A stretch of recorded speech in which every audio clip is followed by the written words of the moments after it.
విజయవాడ మునిగిపోవడానికి కృష్ణా నదిలోకి చేరిన నీరు ఎంతమాత్రం కారణం కాదంటున్నారు. ఈ విధ్వంసానికి ప్రధాన కారణం బుడమేరు అని ప్రజలు చెబుతున్నారు. విజయవాడలో ప్రవహించే కృష్ణా నది కంటే బుడమేరుతోనే నగరానికి ఎప్పుడూ ప్రమాదం ఉంటుంది. అందుకే బుడమేరును శారో ఆఫ్ విజయవాడగా పిలుస్తారు. విజయవాడను జలవాడ మార్చింది బుడమేరు. అసలు ఈ బుడమేరు కథేంటి? ఈ వరుస విధ్వంసాన్ని అధికారులు అంచనా వేయలేకపోయారా? జలవనరుల నిపుణులు దీనిపై ఏమంటున్నారు? Watch the story.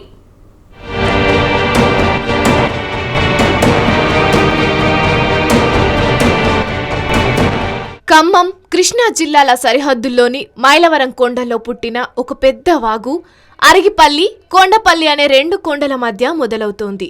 ఏడాది పొడవునా ఏదో ఒక స్థాయిలో ఈ వాగులో నీళ్లుంటాయి. కృష్ణా, గోదావరి పరివాహక ప్రాంతాల మధ్య విస్తరించి ఉన్న అతిపెద్ద మంచినీటి సరస్సు కొల్లేరుకు నీటిని సరఫరా చేసే వాగుల్లో బుడమేరు ఒకటి. సాధారణంగా బుడమేరులో ఏటా గరిష్టంగా 10,000 నుంచి 11,000 క్యూసెక్కుల వరకు నీరు ప్రవహిస్తూ ఉంటుంది. 2005లో వచ్చిన వర్షాలకు బుడమేరులో ఏకంగా 75,000 క్యూసెక్కులకు నీరు ప్రవహించింది. విజయవాడ మూడొంతుల ముంపునకు గురైంది. ఆ తర్వాత 2009లో కూడా అలాంటి పరిస్థితే ఎదురైంది.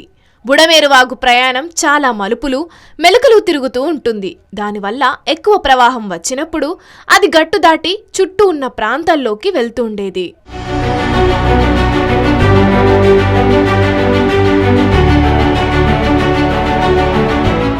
మళ్లీ 20 ఏళ్ల తర్వాత విజయవాడ నగరం మునిగిపోయింది. వాగులు, వంకలు ఆక్రమణకు గురైతే ప్రకృతి కన్నెర చేస్తుందని మరోసారి రుజువైంది. 20 ఏళ్ల క్రితం చేపట్టిన ఆపరేషన్ కొల్లేరు అర్ధాంతరంగా నిలిచిపోవడంతో దానికి మూల్యం చెల్లించుకోవాల్సి వచ్చింది. గత 20 ఏళ్లలో విజయవాడ ఊహించని విధంగా వేగంగా విస్తరించడం, బుడమేరు ప్రవాహ మార్గాన్ని కబ్జా చేయడమే ప్రస్తుత వరదలకు కారణం. రికార్డు స్థాయిలో ఎగువన ఉన్న ఖమ్మం జిల్లా నుంచి వరద ప్రవాహం పోటెత్తింది. ప్రతి ఏటా సాధారణ సీజన్లో గరిష్టంగా 11,000 క్యూసెక్కుల ప్రవాహంతో బుడమేరు ప్రవహిస్తుంది. బుడమేరు ప్రవాహాన్ని నియంత్రించడానికి వెలగలేరు వద్ద ఓ రెగ్యులేటర్ను కూడా 70వ శతకంలో నిర్మించారు. వెలగలేరు మీదుగా ఇబ్రహీపట్నం, గొల్లపూడి, విజయవాడ రూరల్ మీదుగా విజయవాడలోకి బుడమేరు ప్రవాహం వస్తుంది.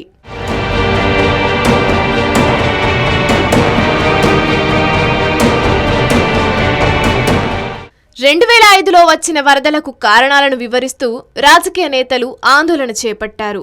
బుడమేరు ముంపుకు శాశ్వత పరిష్కారం చూపకపోతే కృష్ణా జిల్లాకు ఎప్పటికీ ముంపు పొంచి ఉంటుందని ఆందోళనకు దిగారు. సమస్య పరిష్కారం కోసం అప్పటి ముఖ్యమంత్రి వైఎస్ఆర్ స్వయంగా విజయవాడ వచ్చారు. బుడమేరు ప్రవాహాన్ని కట్టడి చేసేందుకు పోలవరం ప్రాజెక్టులో భాగంగా గోదావరి జలాలను కుడి కాల్వ ద్వారా కృష్ణా నదిలో కలిపే డిజైన్ అప్పటికే ఖరారైంది. బుడమేరు ప్రవాహానికి దిగువన పోలవరం కుడి కాల్వను కృష్ణా నదిలో గుర్తించి అలైన్మెంట్లో మార్పులు చేయాలని అధికారులకు వైఎస్ఆర్ సూచించారు. విజయవాడ ముంపు సమస్యకు శాశ్వత పరిష్కారం చూపేందుకు బుడమేరు మలుపులు సరిచేసి నీటి ప్రవాహం నేరుగా కొల్లేరుకు చేరేలా చూస్తామని వైఎస్ఆర్ హామీ ఇచ్చారు.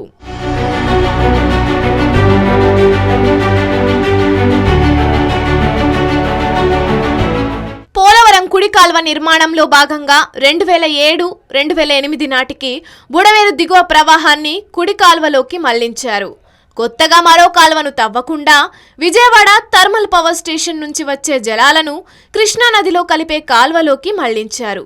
ఇక్కడే సాంకేతికంగా ఓ సమస్య తలెత్తింది. పోలవరం కుడి కాల్వను గరిష్టంగా 37,500 క్యూసెక్కుల ప్రవాహం ఉండేలా డిజైన్ చేశారు. VTPS మీదుగా ప్రవహించే కాల్వలకు అంత సామర్థ్యం లేదు. వాటిని వరద ప్రవాహానికి అనుగుణంగా పెంచాలని ప్రతిపాదనలు ఉన్నా థర్మల్ పవర్ ప్రాజెక్టు లోపల కాల్వను విస్తరించే పరిస్థితి లేకపోవడంతో బుడమేరు వరద ప్రవాహానికి అనుగుణంగా కాలువల సామర్థ్యం పెరగలేదనే వాదన ఉంది. దీనికి తోడు కృష్ణా నది ముఖద్వారంలో ఉన్న నిర్మాణాలు కూడా వరద ప్రవాహాన్ని నిరోధిస్తున్నాయనే విమర్శలు ఉన్నాయి. బుడమేరు నది పొడవునా ఒక రీటైనింగ్ వాల్ నిర్మించాలని ఇరిగేషన్ శాఖ సూచించింది. దీనిపై అప్పట్లో కొంతమేర వర్క్ జరిగినా తర్వాత పూర్తిగా పక్కన పెట్టేశారు.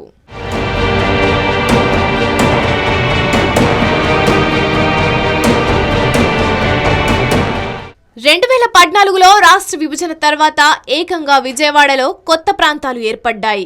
విజయవాడ సెంట్రల్ నియోజకవర్గం పరిధిలో న్యూ రాజరాజేశ్వరి పేరిట ఎక్స్టెన్షన్, నందమూరి నగర్, చిట్టి నగర్, పాల ఫ్యాక్టరీ, రాయనపాడు, పైడూరుపాడు, కవులూరు, వైఎస్ఆర్ కాలనీలు ఏర్పడ్డాయి. బుడమేరు ప్రవాహం విజయవాడ నగరంలోకి రాకుండా ఏర్పాటు చేసిన కరకట్టను 2008 నుంచి పూర్తిగా ధ్వంసం చేసి ఇళ్ల నిర్మాణం చేపట్టారు. బుడమేరు నగరంలోకి ప్రవేశిస్తూ సరిగ్గా సింగనగర్కు వచ్చేసరికి పూర్తి విశాలంగా దీని ప్రవాహం ఉంటుంది. అయితే ఇక్కడే విపరీతమైన ఆక్రమణలు జరిగాయి. సుందరీకరణ పేరుతో నగరానికి రక్షణగా ఏర్పాటు చేసిన వ్యవస్థల్ని రాజకీయ నాయకులు యథేచ్ఛగా ధ్వంసం చేశారు. ప్రస్తుతం బుడమేరుతో సింగ్ నగర్, జక్కంపూడి కాలనీ, రాజరాజేశ్వరిపేట, అరుణోదయ కాలనీ ఇలాంటి ప్రాంతాలన్నీ ముంపునకు గురయ్యాయి.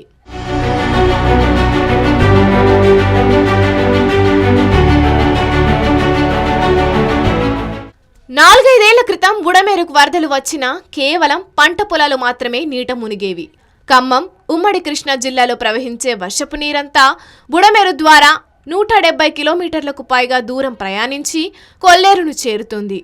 విజయవాడ, నిడమానూరు ప్రాంతాల్లో ఉన్న యూ టర్నింగ్లను సవరించాలని 20 ఏళ్ల క్రితమే ఇరిగేషన్ శాఖ ప్రతిపాదించింది. ఇకనైనా ఈ బుడమేరును సరిచేసి ఆక్రమణలు తొలగించి భవిష్యత్తులో ఎటువంటి ఇబ్బందులు కలగకుండా ప్రభుత్వం చర్యలు చేపట్టాలని బుడమేరు బాధితులు కోరుకుంటున్నారు.